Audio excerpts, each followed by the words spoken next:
కొన్ని విషయాల్లో భార్యాభర్తలు ఒకరికొకరు తోడుగా ఉండాలన్నయ్య. రేపేదైనా తేడా జరిగితే జీవితాంతం వదిన జైల్లో ఉండాలన్నయ్య. తనకి తోడుగా ఉండకుండా కనీసం కాపాడే ప్రయత్నం చేయకుండా అలా ఎలా వదిలేసి వెళ్ళిపోతావు అన్నయ్య? వదినే ప్రాణం సర్వస్వం అన్నాం. ఏమైపోయింది అదంతా? ముందు నాకేమైపోతుందో నాకే తెలియడం లేదు తనయ్య. తనకి నా మీద ఉన్న ఇష్టం ప్రేమ కన్నా నాకు ఎక్కువే ఉంది. తనకేం జరగదు, నేనంత మూర్ఖునేం కాదు. కానీ ఈసారి అమ్మ మాట కోసం సింగపూర్ వెళ్ళాలి తనయ్య. ఎక్కడికి వెళ్ళిపోతావు బావా? ఏదైనా చెప్పాల్సిన టైంలో చెప్పకపోతే, చేయాల్సిన టైంలో చేయకపోతే ఎంత బాధపడాల్సి వస్తుందో ఇదిగో మృదులే సాక్ష్యం. నువ్వు కూడా అదే పరిస్థితి తెచ్చుకోకు బావా. రేపు మృదులకి జరగనందేమన్నా జరిగితే తర్వాత మృదుల తప్పు లేదని తెలిస్తే జీవితాంతా నువ్వు అనుభవించే నరకం అంతా ఇంత కాదు బావా. తట్టుకోలేవు. ఇంతకన్నా ఎక్కువ నరకమే ఉండదులే తరుణ్. మన జీవితంలో కొన్ని విషయాలు కొంతమంది దగ్గర నుంచి మాత్రమే ఎక్స్పెక్ట్ చేస్తాం. అవి జరగకపోతే ఇక జీవితమే లేనట్టే. ఎప్పుడైతే నా మాట కన్నా పంతం తన ఈగోనే ముఖ్యం అనుకుందో అప్పటినుంచి నా మనసులో నుంచి మాట రావడం లేదు. తనుండి ఈ చుట్టుపక్కల ఎక్కడ ఉండాలనిపించడం లేదు. అసలు నాకు పిచ్చెక్కిపోతుంది తరుణ్. నేను ఇక్కడి నుంచి వెళ్ళిపోవాలి. మాధవ్ గారు, మీరు లేకుండా నేను ఉండలేను. ప్రాణం పోతున్నట్టు అనిపిస్తుంది. ఒక్క అవకాశం ఇవ్వండి. నేనే తప్పును సరిదిద్దగలమేమో గాని పోయిన ప్రాణం తిరిగి తీసుకురాలేం. దేవుడా, అది ఎలా చెప్పాలి? మీరు మనసులో అనుకున్నట్టు నేను ఈ కొత్త సారీ చెప్పకుండా ఉండలేదండి. నేనే తప్పు చేయలేదని సారీ చెప్పలేదు. ఆత్మాభిమానంతో చెప్పలేదు, అంతే. నాకు ఉంటాయి ఆత్మాభిమానాలు. అన్నయ్య, నువ్వు సారీ చెప్పమంటే వదిన చెప్పకపోవడం ఈగో అయితే నీ మాటలకి విలువ ఇవ్వలేదని వెళ్ళిపోతున్నావు. మరి ఇది ఈగో కదా? అప్పుడు వదిన అలా ప్రవర్తించడానికి ఈగో కారణమో కాదో తెలీదన్నయ్య. కానీ ఇప్పుడు నువ్వు మాత్రం ఈగోకి పోయి తప్పు చేస్తున్నావు. ఆపుతనయా.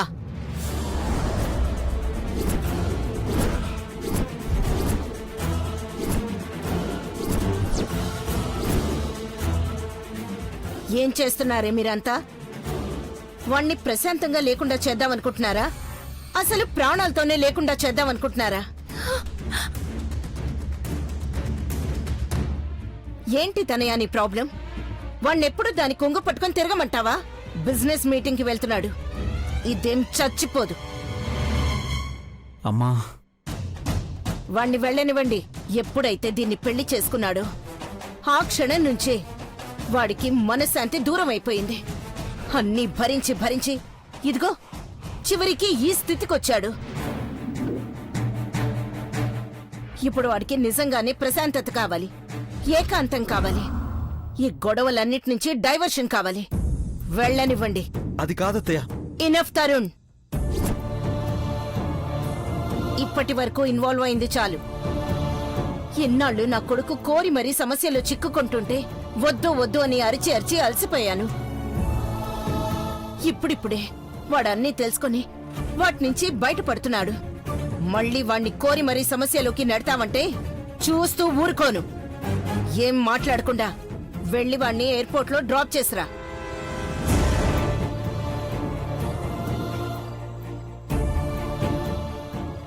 జాగ్రత్త నాన్న.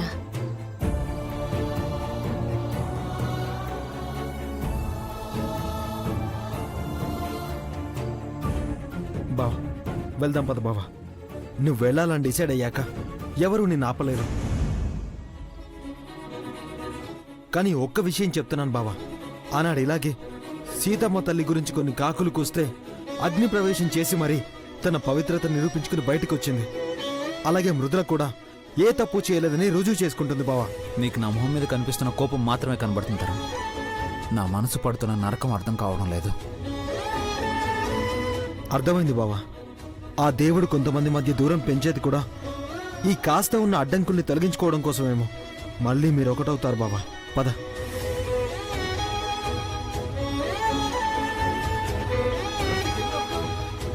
ఒక్క నిమిషం బావా. ఒక్కోసారి మనకేది కలిసి రాదు మృదుల. అప్పుడే పోరాటం మొదలు పెట్టాలి. ఇప్పుడు నీ పరిస్థితి కూడా అంతే. నిన్ను నువ్వు నిరూపించుకోకపోతే చచ్చినట్టే లెక్క.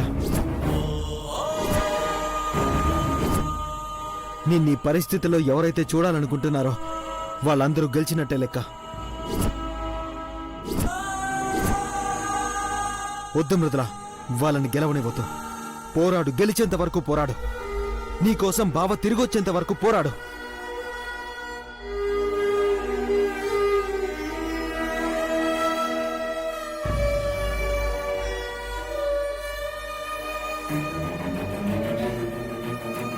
వద్దు మృదుల, వాళ్ళని గెలవనివ్వద్దు. నీకోసం బావ తిరిగొచ్చేంత వరకు పోరాడు.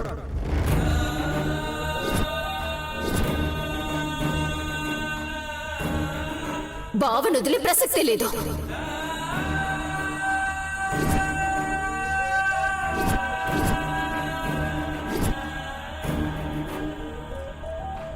అయితే ఫసక్.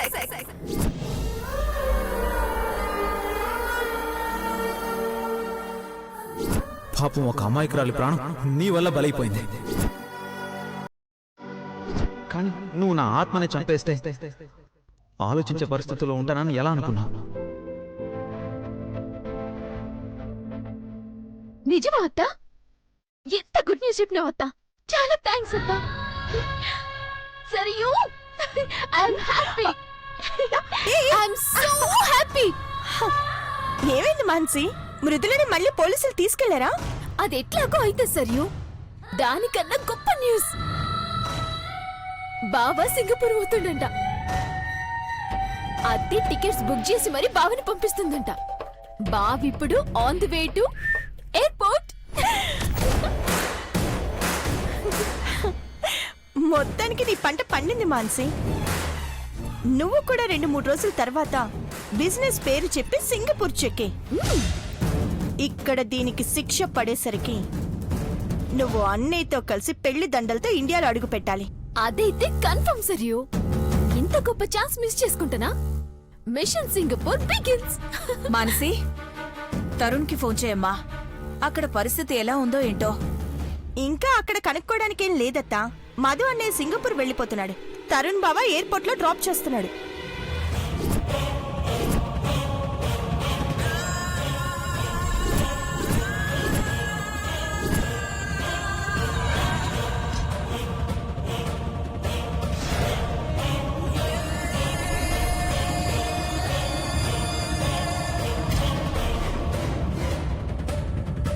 ఏం మాట్లాడుతున్నావే?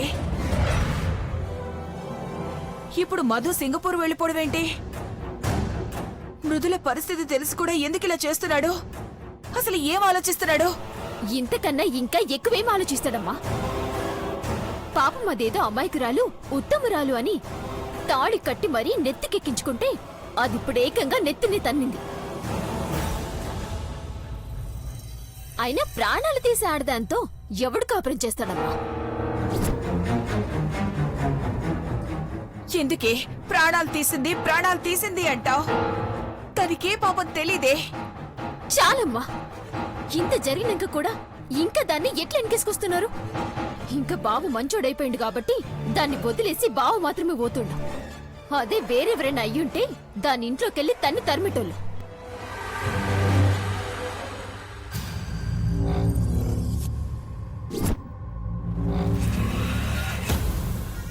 అయినా చేసిన పాపం ఊరికి పోదమ్మా. నాకు అన్యాయం చేసి నాకు దక్కాల్సిన జీవితం దోచుకుపోయింది కదా. దోచుకుపోయింది ఎంతకాలం ఉంటది? ఇదిగో ఇట్లనే పోద్ది.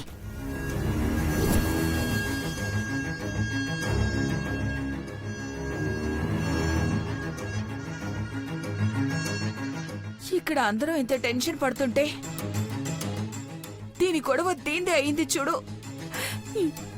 ఏం చెయ్యాలి దీన్ని? అబ్బా, మాన్సి సంగతి వదిలేండి అత్తయ్య. మృదుల గురించి ఆలోచించండి. అయినా ఈ ఆవేశాలు కోపాలు ఉన్నంత వరకు అన్నయ్య మృదులలో దూరంగా ఉండడమే మంచిది. దగ్గరుంటే ఇంకా గొడవలు ఎక్కువ అవుతాయి. ఏం గొడవలో ఏంటో. మీ మావయ్య వస్తే గాని ఇవన్నీ తేలేలా లేవు. వెంటనే రమ్మనాలి. ఫోన్ చేశారయ్యో. ఇప్పుడు ఈ పెద్దరాయుడు వచ్చాడంటే ప్రాబ్లం మొత్తం సాల్వ్ అయిపోతుంది. పొరపాటును కూడా మావయ్యకి విషయం తెలియకూడదు. ఫోన్ చెయ్యమ్మా. ఆ, చేస్తున్నా అత్తయ్య.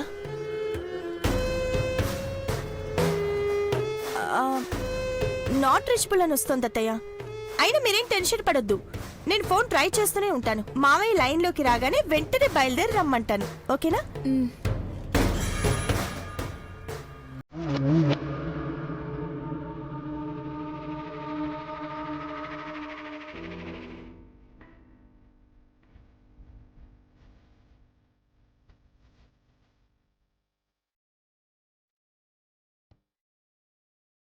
ఇలా ఎంతసేపు ఏడుస్తూ కూర్చుంటావు వదినా? ఏమి చేయకుండా ఇప్పుడు ఏడుస్తూ కూర్చుంటే జీవితాంతం ఏడుస్తూనే ఉండాలి వదినా. ఏదో ఒకటి చెయ్యి వదినా.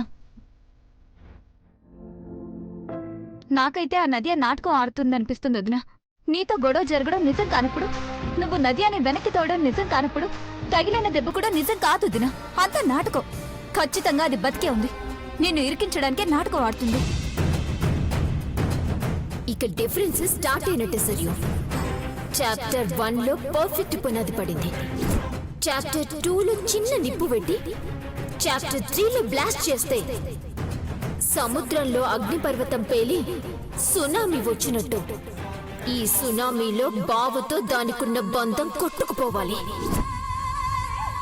చనిపోయిన మనిషిని బ్రతికించడం కష్టం కాని చచ్చినట్టు నటించే వాళ్ళని బ్రతికే ఉన్నారని నిరూపించడం కష్టం కాదు వదినా. ఏదో కూర్చే. అసలే టైం లేదు. నీకే చెప్పేది వదినా. అన్నయ్య పోతే జీవితంలో మళ్ళీ రాడు. కాదు కాదు, అమ్మ అస్సలు రానిదు. అన్నయ్య లేకుండా హరక్షణం కూడా ఉండని దానివి. అలా ఆలోచిస్తున్నావేంటొదినా? లేవుదినా, ప్లీజ్ ఏదో ఒక చేయి. ఏదో ఒక చేయి వదినా. బావ నావాడు, నా సొంత. ఇదిగో చూడు.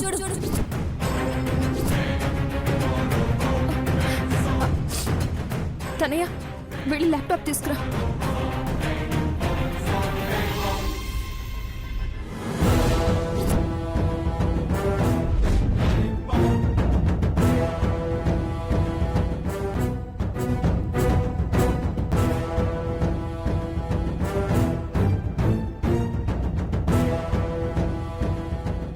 నది వాట్సాప్ నెంబర్ ఉంది కదా? ఉందో దినా. మన వీడియో తీసి పంపించింది కదా. ఇదిగో.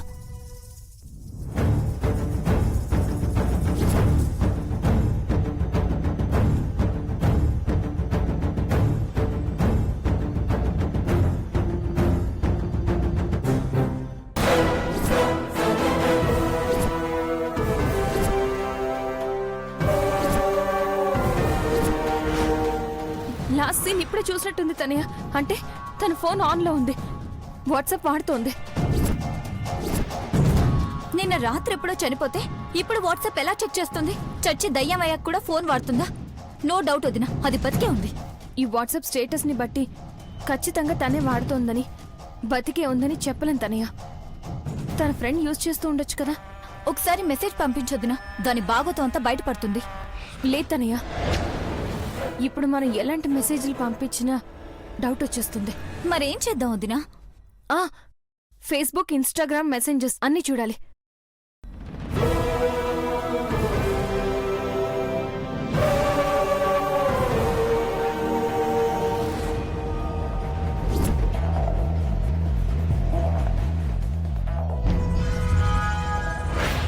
చూడు తనియా, వాళ్ళ ఫ్రెండ్ ఎవరో పోస్ట్ చేసిన పోస్ట్ కి 1 అవర్ బ్యాక్ లైక్ కొట్టింది. ఎస్, 100% కన్ఫర్మ్ గా చెప్తున్నాను వదిన, అది బ్రతికే ఉంది. ఒక్క ఫోన్ వరకు అంటే వాళ్ళ ఫ్రెండ్ వాడుతుంది అనుకోవచ్చు, కానీ ఫేస్బుక్, ఇన్స్టాగ్రామ్ అన్ని వాళ్ళ ఫ్రెండ్ ఎందుకు వాడుతుంది? ఒకవేళ వాడినా నిజంగా అది చనిపోయి ఉంటే ఆ బాధలో ఉండకుండా ఫేస్బుక్ లో లైక్స్ కొట్టుకుంటూ కూర్చుంటుందా? నిజమే తనియా, కానీ కన్ఫర్మ్ గా తెలుసుకోవాలంటే ఏదో ఒకటి చేయాలి. తన కాంటాక్ట్ నెంబర్, ఫేస్బుక్ లో అప్డేట్ చేసిన నెంబర్ రెండు ఒకటేనా?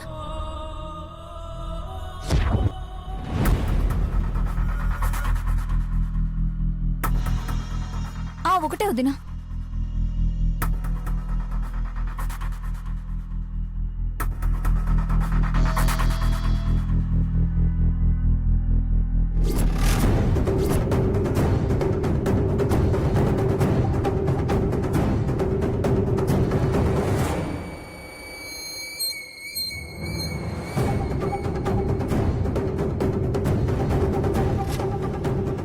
ఏం చేస్తున్నావు వదినా?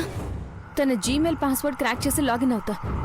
వెంటనే వేరే డివైస్ నుంచి లాగిన్ అయ్యామని తనకి మెసేజ్ వెళ్తుంది. అనుమానంతో పాస్వర్డ్ మారిస్తే 100% అది బతుకున్నట్టే. ఎందుకంటే పాస్వర్డ్ చేంజ్ చేసినప్పుడు అడిగే సీక్రెట్ క్వశ్చన్ తనకి మాత్రమే తెలుస్తాయి. ఫ్రెండ్స్కి తెలిసే ఛాన్సే లేదు. సూపర్ వదినా, ఇంకెందుకు ఆలస్యం? కానీ ఎక్కడున్నా సరే దెబ్బకి బయటికి రావాలి.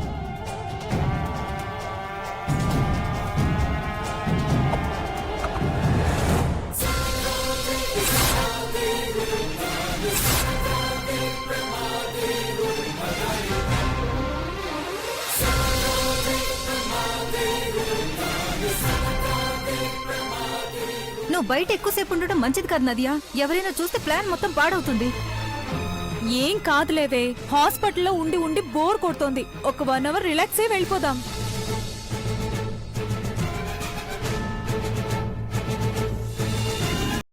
అయినా అందరూ నేను చచ్చాను అనుకుంటున్నారు. నేను బతికే ఉన్నాను అన్న ఆలోచన ఎవ్వరికీ రాదు. అసలు నా కోసం ఎవ్వరూ ఆలోచించరు.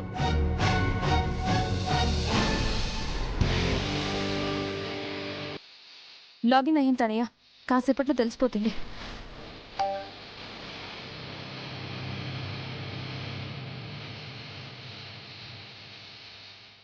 ఇదేంటి, నా మెయిల్ ఐడి వేరే సిస్టంలో లాగిన్ అవుతున్నట్టు మెసేజ్ వచ్చింది. పాస్వర్డ్ నాకు తప్ప ఇంకెవరికి తెలీదే. హ్యాకింగ్ చేసే వాళ్ళకి పాస్వర్డ్తో ఏం పని? వెంటనే పాస్వర్డ్ చేంజ్ చేసే. ఇది ఎవరి ప్లాను కాదు కదా. No chance. ముందు పాస్వర్డ్ చేంజ్ చేయవే.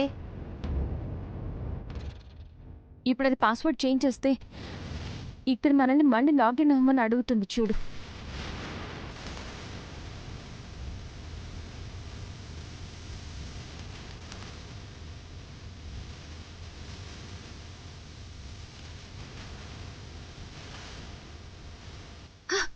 ఎస్, పాస్వర్డ్ చేంజ్ చేసింది. ఇప్పుడు ఎక్కడుంది? లొకేషన్ ఎలా ట్రాక్ చేయాలి వదినా? ఇప్పటికిప్పుడు అది పాసిబుల్ కాదు తనయ్య. ఖచ్చితంగా హాస్పిటల్లో కాకుండా తన ఎక్కడో ఉంది. ఎక్కడుంది అది?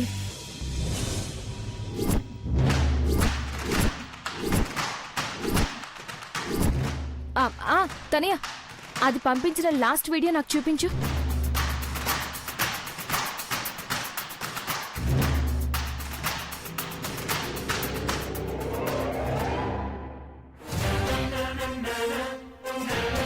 తనయ్య, ఈ రెస్టారెంట్ ఏ ఏరియాలో ఉంది?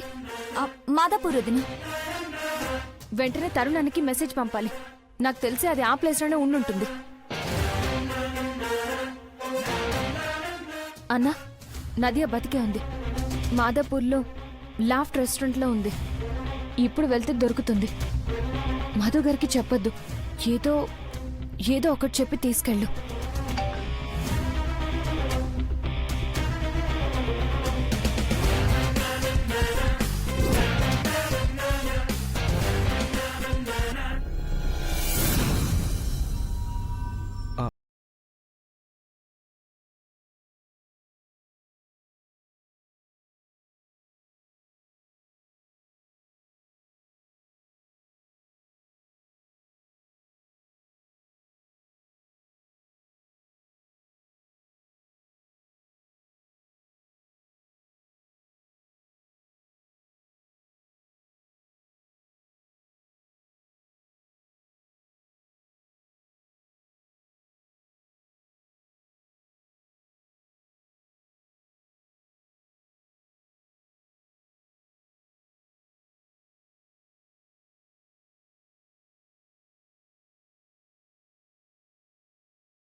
మృదులకేం తెలీదు, ఏ తప్పు చేయలేదంటే నమ్మలేదు కదా బావా. ఒక్కసారి అటు చూడు. చూశాక సింగపూరే వెళ్తావో చైనాకే వెళ్తావో డిసైడ్ చేసుకో. అటు చూడు బావా.